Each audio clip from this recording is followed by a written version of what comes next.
¿Pueden los arqueólogos encontrar a los israelitas entre estos nuevos pueblos?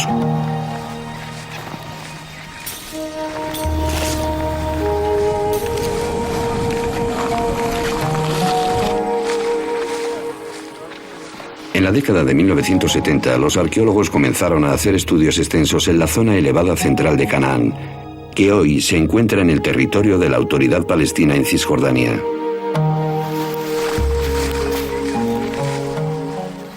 En aquellos tiempos yo enseñaba y solía llevar a los estudiantes a las colinas 2 veces a la semana. Cada día recorríamos entre 2 y 3 kilómetros cuadrados. Poco a poco cubrimos toda la zona. Israel Finkelstein y equipos de arqueólogos peinaron grandes zonas y recogieron todos los fragmentos de alfarería antigua que había sobre la superficie.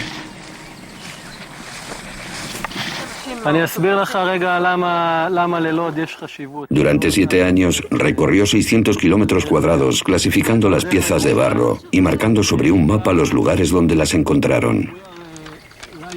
Al principio, los puntos del mapa no me decían nada, pero después, poco a poco, comencé a vislumbrar un tipo de fenómeno, regularidades.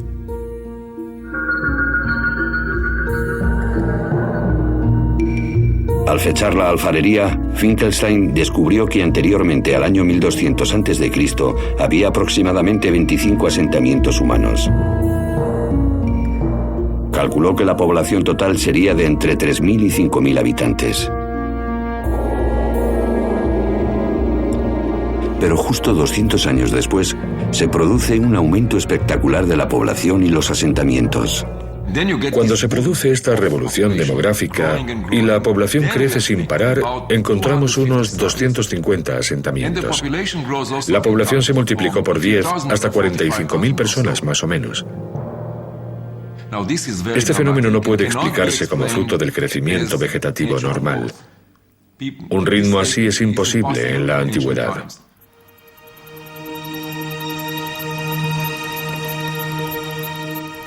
Si no fue el crecimiento natural, tal vez estamos ante olas de pueblos dispersos que se asentaron en la zona tras la caída del sistema de ciudades-estado.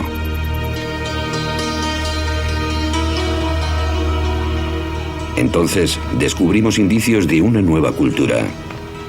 Un tipo distinto de vivienda nunca visto antes en el lugar exacto donde tanto la estela de Menepta como la Biblia ubican a los israelitas.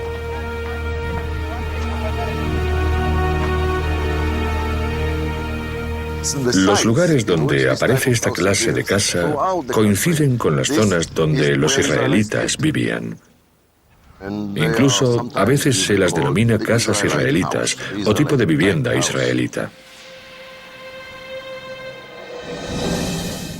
Parece que la gente que vivía en estas aldeas se organizaba en un tipo de sociedad más o menos igualitaria, porque no hay grandes construcciones arquitectónicas.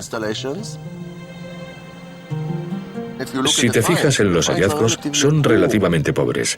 La alfarería es más bien mundana.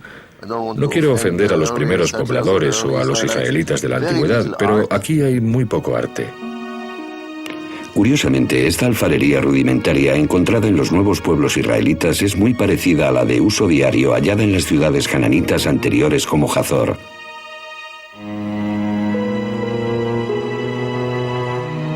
De hecho, la casa israelita es la única diferencia.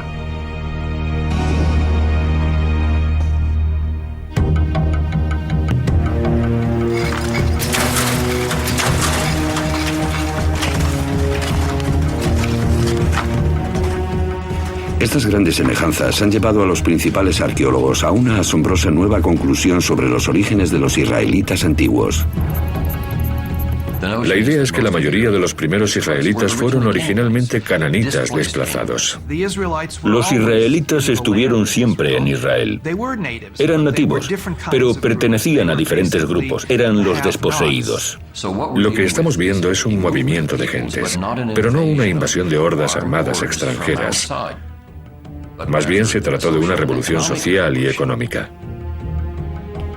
Los textos antiguos describen cómo los gobernantes egipcios y sus vasallos, los reyes cananitas, sobrecargan a las clases bajas de Canaán con impuestos e incluso esclavitud. Una nueva y radical teoría basada en la arqueología apunta a lo que ocurrió después. A medida que este sistema social opresivo decae, las familias y las tribus de siervos, esclavos y miembros de la plebe cananita aprovechan la oportunidad. Buscando una vida mejor, abandonan las viejas ciudades-estado y se dirigen a las colinas.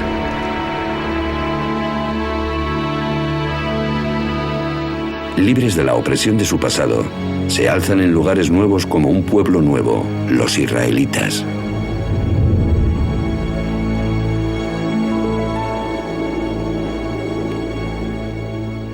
En los textos figura una historia de los israelitas como un pueblo llegado de fuera que cercó las ciudades cananitas, las destruyó y después se convirtió en una nación en la tierra de Canaán.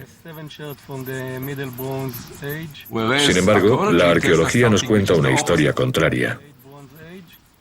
Según la arqueología, el nacimiento de Israel es una consecuencia y no la causa del hundimiento de la sociedad cananita. La arqueología revela que los israelitas fueron originariamente cananitas.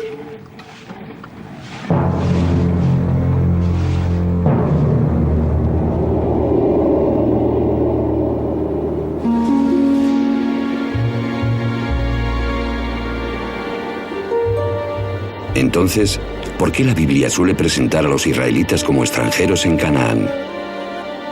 El trayecto de Abraham desde Mesopotamia, la salida de Egipto y la llegada a la tierra prometida de los esclavos liderados por Moisés. Incluso la conquista de Canaán por Josué desde el exterior. La respuesta se puede hallar en su deseo de forjarse una identidad nueva y diferenciada.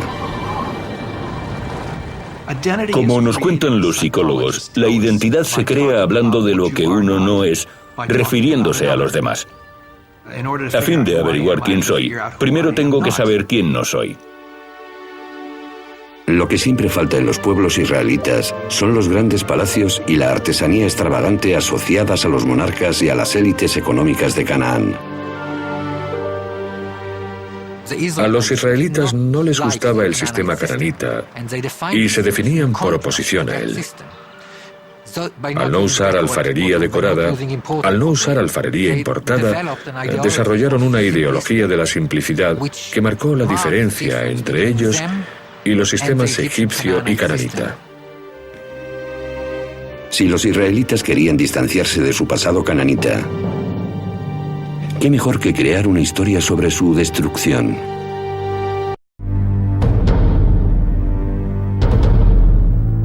Pero las historias de Abraham, el Éxodo y la conquista tienen otro propósito.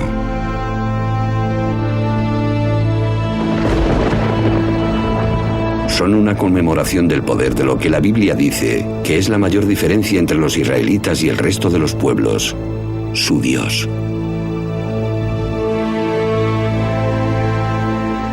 En el judaísmo posterior, el nombre de Dios se considera tan sagrado que ni siquiera se puede pronunciar.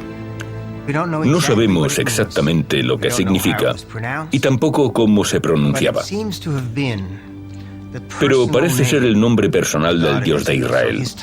De modo que de alguna manera su título es Dios y su nombre era estas 4 palabras. En inglés y español son YHWH. Pensamos que probablemente se pronunciaba Yahweh o algo así. Pero Yahweh solo aparece en la Biblia hebrea. Su nombre no se encuentra en los textos o historias cananitas. Así que, ¿dónde encontraron los israelitas a su Dios?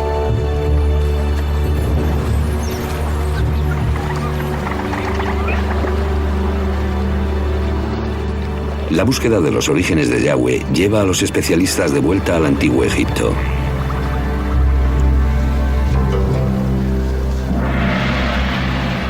Aquí, en la ciudad real de Karnak, durante más de 1000 años los faraones festejaban su poder con estatuas, obeliscos y murales tallados sobre las paredes de los templos.